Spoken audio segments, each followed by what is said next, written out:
Hey, I'm NichBoy and welcome to Pocket for Friday, the 26th of February. Today on the show, Alan Wake is up, Geralt gets it up, and turn them graphics up! It's the up special. Alright, here's what's been making headlines. Australian retailer Dick Smith has failed to find a buyer and is officially shutting down. All 363 stores across Australia and New Zealand will be shuttered within the next 8 weeks, leaving 3,000 people out of a job. Speaking to ABC News, Forager Funds Management Chief Investment Officer Steve Johnson said the Dick Smith business does not fit into the Australian retail landscape. It's been in decline for a long time.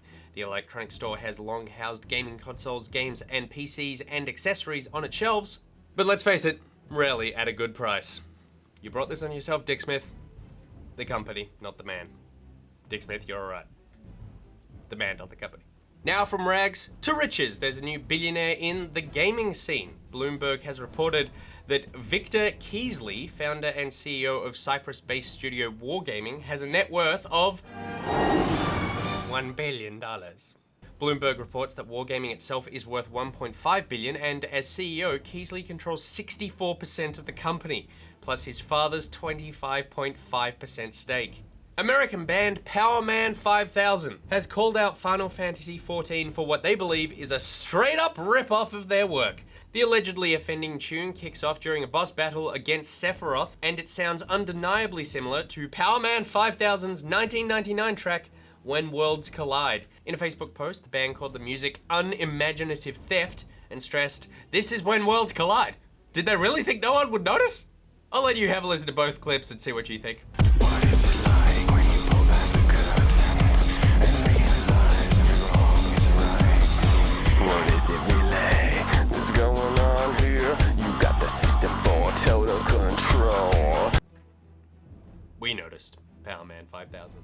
Shadowrun developer Harebrained Schemes are delaying their upcoming game, Necropolis. They had previously announced that the game would be launching in March, but since that announcement, Harebrained managed to score some publisher backing and are now working on console ports of the once PC exclusive.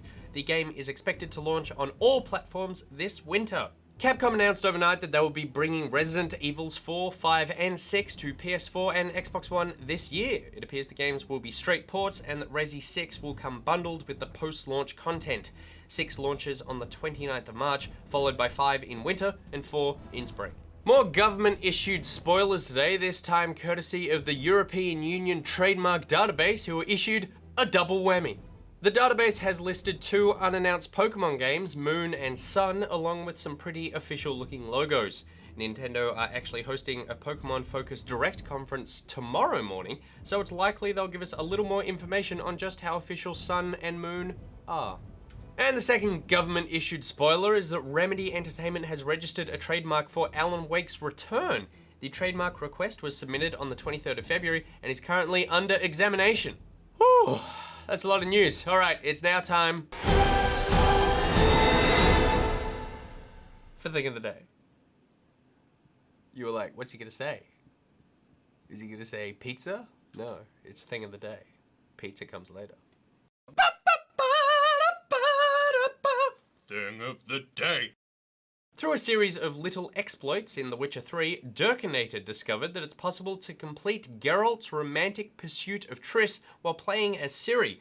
The result isn't fantastic for Ciri, as she's forced to stand by and watch her mentor show his affections.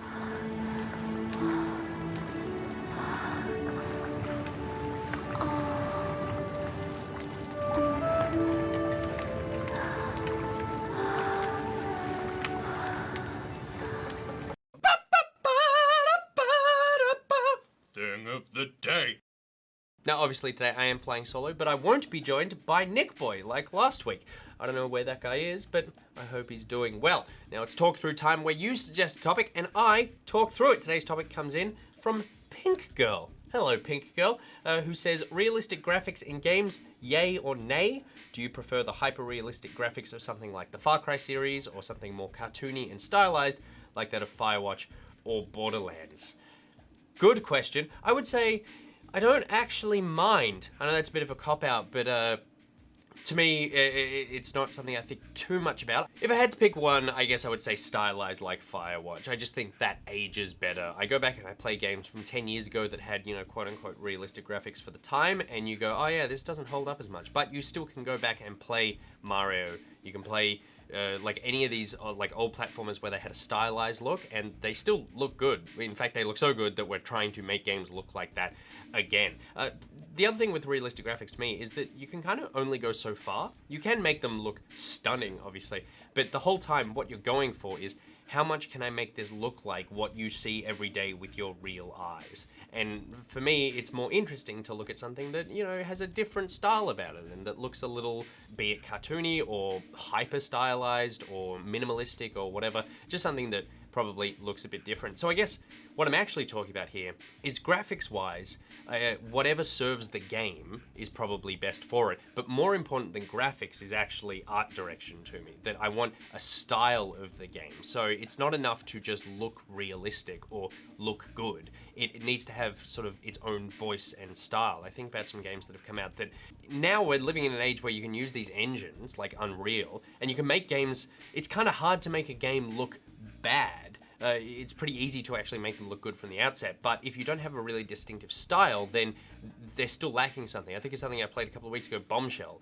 That game looks good, like it's got a lot of lighting and particle effects and stuff, but there's no real style to it, so it just kind of looks bland and uninteresting. I mean, a game like Order 1886, those graphics were incredible. They were stunning, but again, the art design was drab and a bit boring, and so it takes away from it. I'm just going like, oh yeah, you spent all this time on something and it feels like you then didn't use it for good. You used it for boring. To give credit to that game, at least it did have an art style. It was going for something. The thing it was going for was just drab and dull. On the flip side of that though, a game that had realistic graphics and the art style completely warranted that was PT. That game was terrifying because it looks like it's a real house. You're just basically walking down the same corridor over and over again. Things are changing within it. It looks like a real place that you're in. Nothing sort of super shiny or saturated or anything. It all looks, you know, like your own place. They also put this filter on it where it kind of just softens everything a tiny bit like your eyes do. Your eyes don't see everything super sharp. Everything, it just has a bit of a like fuzzy edge to it, and that just really makes you go, oh, right, this is a real place that I'm in. So when you walk around a corner, you see a ghost for the first time, you're going, shit, this ghost is actually in this real environment, which I am also in. Then you're in a corridor in real life, and you pee yourself. That's no fun. But that's because of realistic graphics. A thing that I do think realistic graphics is going to help is VR. VR is going to probably benefit hugely from the idea that people can feel like they're in a real space and for the first time be able to look around that space. And beyond games, realistic graphics will then be, you know, they're talking about virtual tourism and stuff using VR. All that is going to benefit from realistic graphics. But to bring it back to your question, yay or nay, I would say realistic graphics, yay, nay.